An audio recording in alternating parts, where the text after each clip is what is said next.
அகிலம் டிவி நேயர்களுக்கு வணக்கம். இன்றைய பிரதான செய்திகள். முதலில் தலைப்பு செய்திகள். ஈரான் இஸ்ரேல் போர் திடீரென உயர்ந்த மசகு எண்ணெய் விலை, இலங்கை வெளியிட்ட தகவல். யாழ்ப்பாணம் செம்மணியில் ஏற்றப்பட்டது அணையா தீபம். நாடு முழுவதிலும் உள்ள சிறைச்சாலை உயர் அதிகாரிகள் கொழும்புக்கு வருகை. அதிகாலையில் இடம்பெற்ற கோர கார் விபத்து, சிறுமி உட்பட 2 உயிரிழப்பு. யாழில் கிணற்றில் பெண்ணின் சடலம், தவிக்கும் பிள்ளைகள்.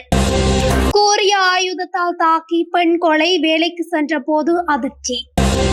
சிரியாவின் தேவாலயம் ஒன்றில் இடம்பெற்ற தற்கொலை குண்டுவெடிப்பு, 22 பேர் உயிரிழப்பு. யாழ்ப்பாணத்துக்கும் திருகோணமலைக்கும் விஜயம் செய்யவுள்ள ஐநா மனித உரிமைகள் ஆணையாளர். தொடர்வன விரிவான செய்திகள். தற்போதைய போர் சூழ்நிலை காரணமாக எதிர்காலத்தில் எரிபொருள் நெருக்கடி ஏற்பட்டால் தேவையான நடவடிக்கைகளை எடுக்க திட்டமிட்டுள்ளதாக இலங்கை பெட்ரோலிய கூட்டுத்தாபனம் தெரிவித்துள்ளது. இதற்கிடையில் ஈரானின் கார்முஸ் நீரிணையை மூடுவதற்கு ஈரான் முன்னெடுத்துள்ள முயற்சிகளுக்கு மத்திய கிழக்கில் அதிகரித்து வரும் உறுதியற்ற தன்மையை தொடர்ந்து உலகளாவிய ரீதியாக எரிபொருள் விலைகள் உயர்ந்துள்ளன. அமெரிக்காவின் தாக்குதலை தொடர்ந்து மசகு எண்ணெய் போக்குவரத்துக்கான முக்கிய வழியாக உள்ள கார்முஸ் நீரிணையை மூடுவதற்கு ஈரான் முயற்சிகளை முன்னெடுத்துள்ளது. அந்த சூழ்நிலையுடன் ஏற்பட்ட உறுதியற்ற தன்மை காரணமாக இன்று உலகளவில் எரிபொருள் விலைகள் அதிகரித்துள்ளன. அதன்படி 3% விலை அதிகரிப்புடன் பிரெண்ட் ரக மசகு எண்ணெய் பீப்பாய் ஒன்றின் விலை சுமார் $79 பதிவாகியுள்ளது. இதனால் எதிர்காலத்தில் எரிபொருள் விலை மேலும் உயரக்கூடும் என்று ஆய்வாளர்கள் கணித்துள்ளனர். உலகின் எரிபொருள் போக்குவரத்தில் சுமார் 20% நடைபெறும் பாரசீக வளைகுடா கார்முஸ் நீரிணை வழியாக சர்வதேச பெருங்கடலுடன் இணைக்கப்பட்டுள்ளது. உலகின் எண்ணெய் போக்குவரத்தில் 1/6 நேரடியாக கார்முஸ் நீரிணை வழியாக செல்கின்றது.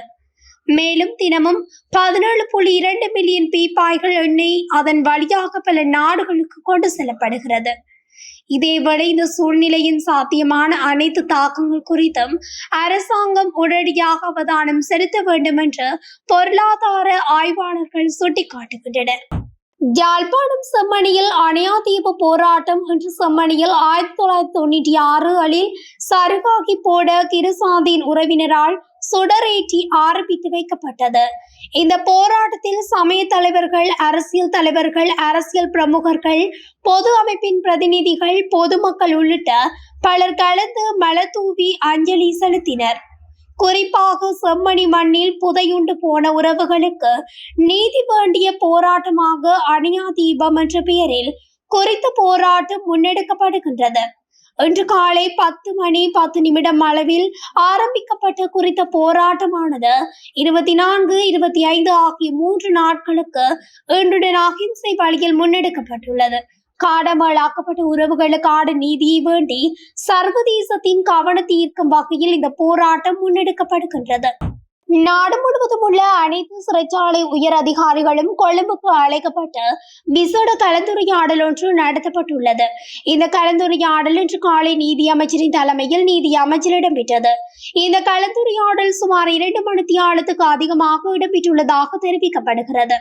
நாடு முழுவதிலும் இருந்து வந்த அனைத்து சிறைச்சாலை அத்தியட்சகர்கள், ஆணையர்கள் மற்றும் உதவி ஆணையாளர்கள் இந்த கலந்துரையாடலில் பங்கேற்றனர். சிறைச்சாலைகளின் தற்போதைய நெருக்கடி நிலைமை குறித்து விரிவாக விவாதிக்கப்பட்டது. சிறைச்சாலைகள் தொடர்பான எதிர்கால நடவடிக்கைகள் குறித்தும் அமைச்சர் அங்கு வந்திருந்த அதிகாரிகளுக்கு விளக்கினார். காரொன்று வெகு கட்டுப்பாட்டை இழந்து வீதியை விட்டு விலகி பனை மரத்தின் மீது மோதி விபத்துக்குள்ளானதில் 2 பலியாகியுள்ளதாக போலீசார் தெரிவித்தனர்.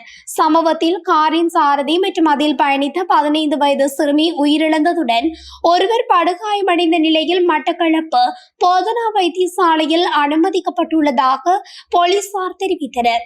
குறித்த விபத்து இன்று அதிகாலை 2வது மைல்கல் பகுதியில் இடம்பெற்றுள்ளது. மட்டக்களப்பு சின்ன ஊரணி கருவப்பங்கேணி செலியன் வீதி 2ஆம் குறுக்கு தெருவைச் சேர்ந்த ஜெந்திகுமார் சஞ்சய், கருவப்பங்கேணி மற்றும் நாவலர் வீதியைச் சேர்ந்த 15 வயதான சிறுமியான பிரதீபன் தபஸ்வானி ஆகிய இருவருமே இவ்வாறு உயிரிழந்துள்ளனர்.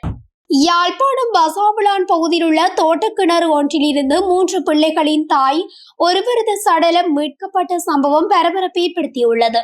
சம்பவத்தில் வசாவிளான் சுதந்திரபுரம் பகுதியைச் சேர்ந்த 55 வயதான பெண்ணின் சடலமே இவ்வாறு மீட்கப்பட்டுள்ளது.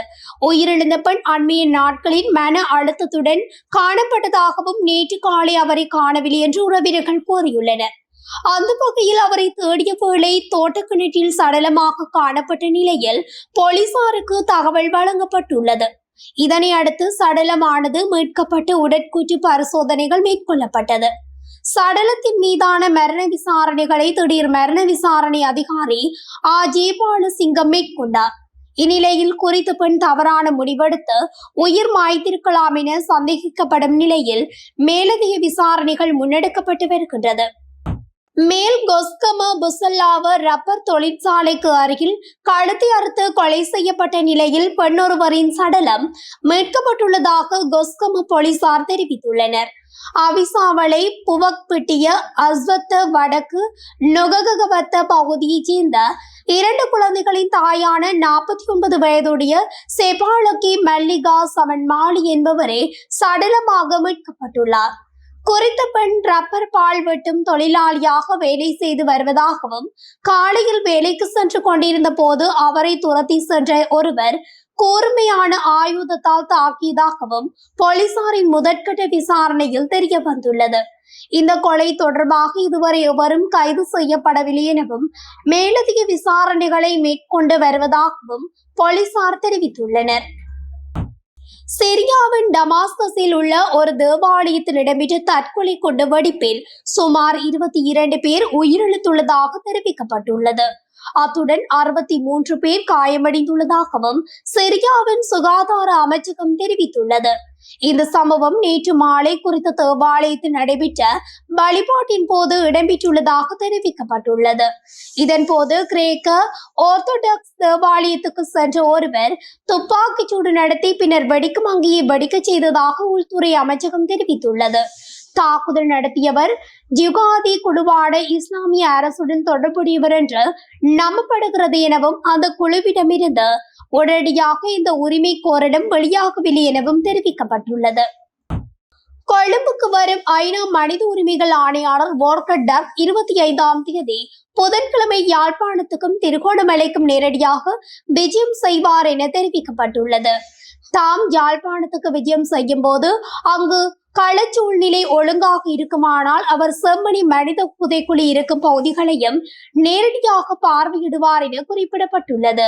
புதன்கிழமை அன்று யாழ்ப்பாணத்தில் அவர் நாடாளுமன்ற உறுப்பினர்களை சந்திக்க இருக்கின்றார் எனவும் கூறப்பட்டது.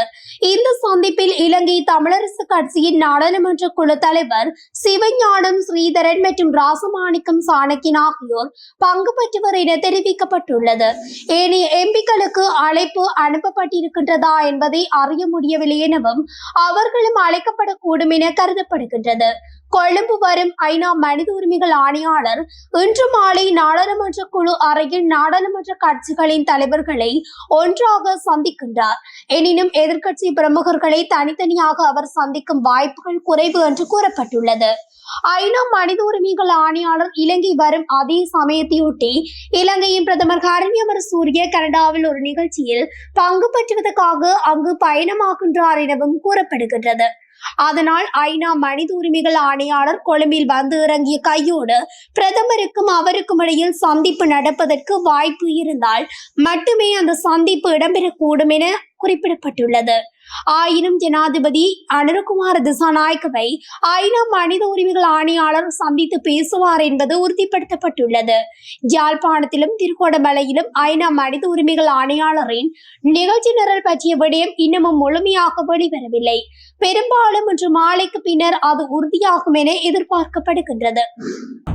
இத்துடன் அகிலம் டிவியின் இன்றைய பிரதான செய்திகள் நிறைவடைகின்றன. தொடர்ச்சியாக செய்திகளை அறிந்து கொள்ள அகிலம் டிவி ஊடகத்துடன் இணைந்திருங்கள். நன்றி, வணக்கம்.